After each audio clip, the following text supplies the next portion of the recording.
I was just last night texting with Clay, and I was saying, I'm thinking it's going to be a pretty quiet news day because we talk about stories, what we're going to talk about on the show at all hours. And I was finishing up some notes for my little history podcast on the Siege of Malta, which I like to do. And then I got a text from my friend, and I can't actually say what the text said on the air, but it's somebody I know is a brilliant legal mind who follows the happenings of the Supreme Court very closely. There was an exclamation, I would say, or there was some colorful language with, "What the heck is this? Roe v. Wade looks like it, based on a draft version of a Supreme Court decision, Roe v. Wade looks like it is about to be overturned," which I had anticipated was possible. I had said on this show, I thought this was going to happen, but it wasn't supposed to be something we would know one way or the other for weeks from now, probably sometime in June. And yet the decision comes out early. It's not an official decision. There's so much here, my friends. There's the legality of it, the politics of it, the morality of what all this means. This is enormous in its implications for the country. We're going to work through this together today.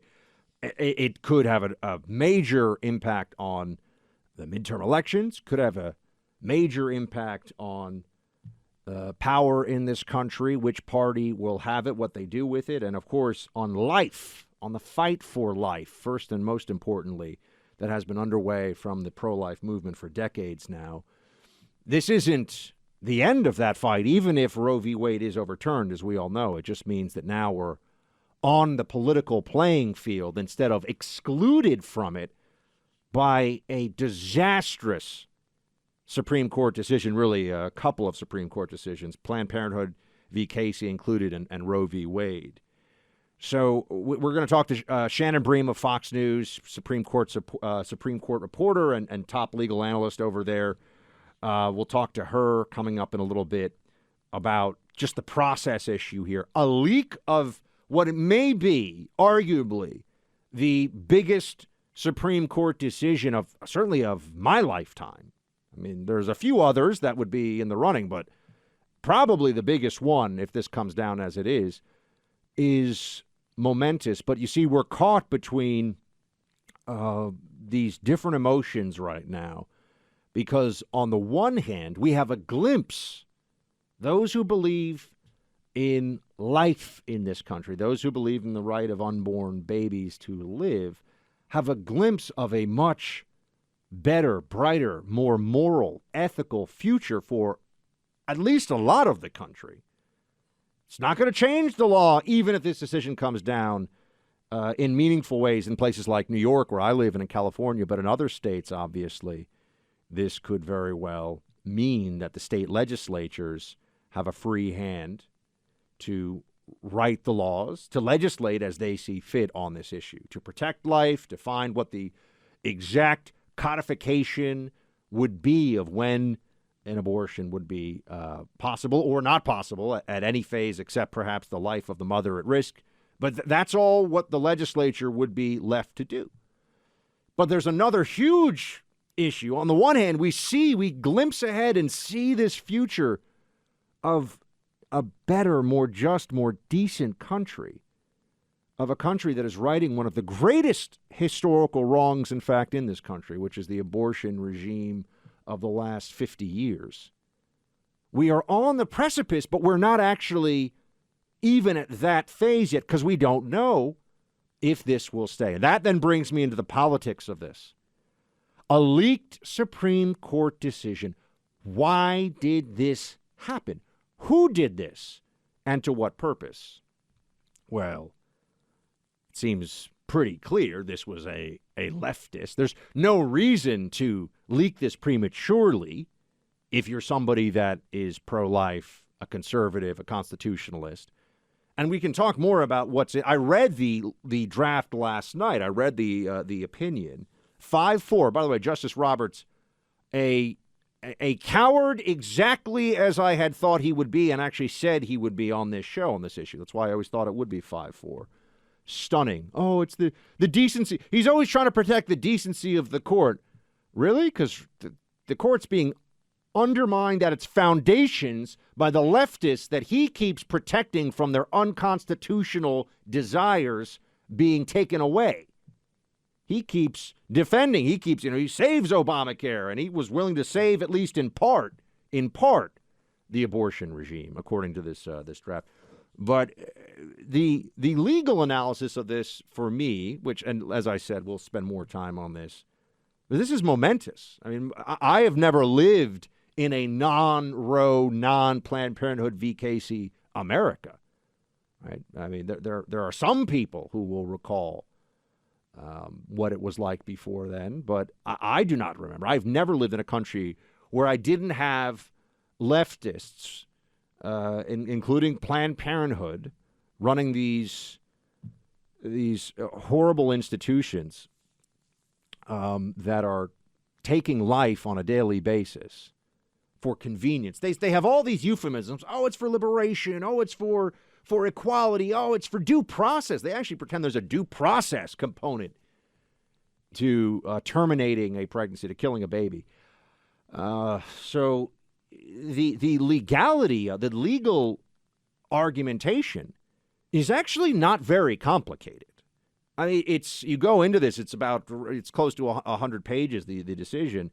But when you go into it, you can see, here's the very basics of it.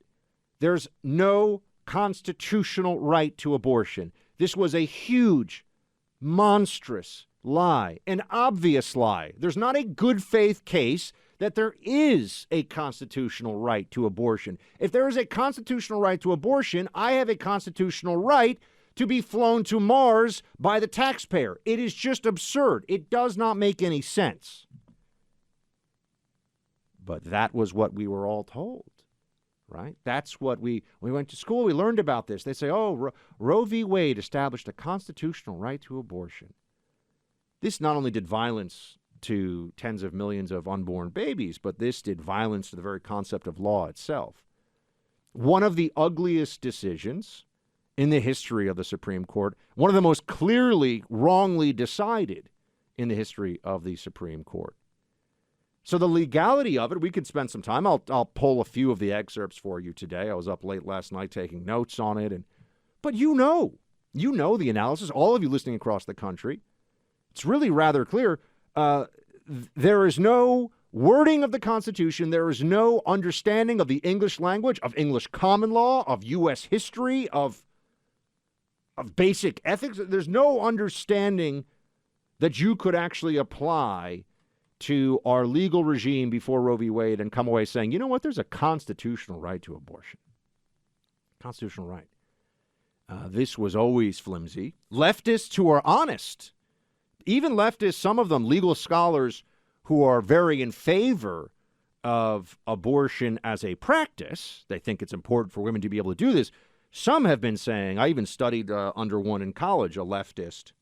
I took a class with him. My advisor was Professor Hadley Arkes, who was involved in drafting the Born Alive Infants Protection Act, which for those who don't know, this is my college advisor. I think this is noteworthy just because gives you a sense of how extreme the law post-Roe was. Professor Arkes was part of the drafting of and part of pushing a bill that would say that those who survived the abortion procedure survived a baby outside the womb and was now just a baby, because that did happen. The left says that never happened. They're lying. That did happen. That would be treated as a baby with full rights of a human being.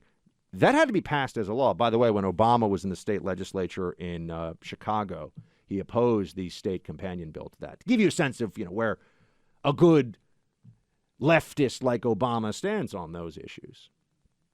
But that's how extreme the abortion lobby and regimen became. You've seen, even in anticipation of this, there are women who are walking around bragging about abortions and wearing T-shirts saying, abortion was the best thing and it saved my career.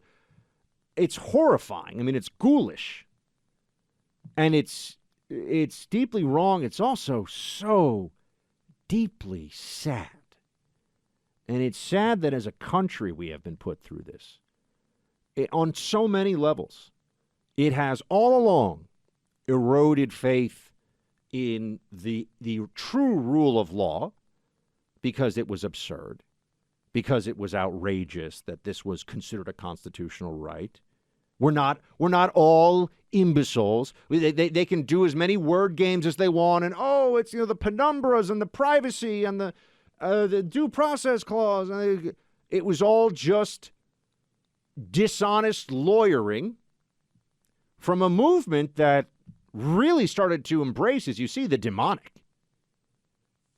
And go back and see what we found from the Center for Medical Ethics and some of these groups, David DeLayden and others, who have been pushing to expose what these abortion procedures are really like, so you can see, because if you see and you know, then you change dramatically, I think, in feeling about this as a policy. But there's also another part of it. My friends, this is momentous on so many levels, but it's the part of me that wants to celebrate enormous progress knows we're not there yet. This could still be derailed, and I do believe that is the purpose of the leftist who leaked this. But it also is remarkable that we're supposed to celebrate that after 50 years and tens of millions of abortions, finally, constitutional sanity and basic morality and ethics have a fighting chance. We've been kept off the battlefield of ideas, essentially. Not entirely, obviously. We got to this point, and there have been the pro-life movement. But legally speaking, legislatively, hands have been tied on this. States were not allowed to legislate. States were not allowed to come up with their own policies about this. They were told, sorry, law of the land, settled law of the land, constitutional right, which, of course, is absurd, has always been absurd. It's a lie. But now the politics of this. I've been asking on this show, as you know, Clay and I have been discussing it for a few months now. The Democrats are going to come up with something. I don't know what it is, but they will not just go quietly into their midterm annihilation. They will not admit that they've been wrong on so many things. And they were not going to go quietly on this particular issue. You see, it's now all coming together. What are they going to try to do in order to get base turnout? How are they going to try to maintain their grip on power, given that we're in a period of high inflation, weak economy, wide open borders, high crime, all these things, all traceable to bad Democrat policymaking. So what was the plan? How are they going to make the pitch? It just didn't seem possible for them to do it based on the merits, based on results. With this leak of the Supreme Court draft, you see what the Democrat strategy is for this year, for 2022, and it is treachery. Treachery against the very foundations of our legal and justice system. Treachery against the basic faith that we can have that when the system doesn't necessarily give you what you want, there are still principles in place where you respect that legal and political system. No, we see the plan is treachery, friends. And that's what you have to be ready for, because it is going to get much worse. I can assure you of it.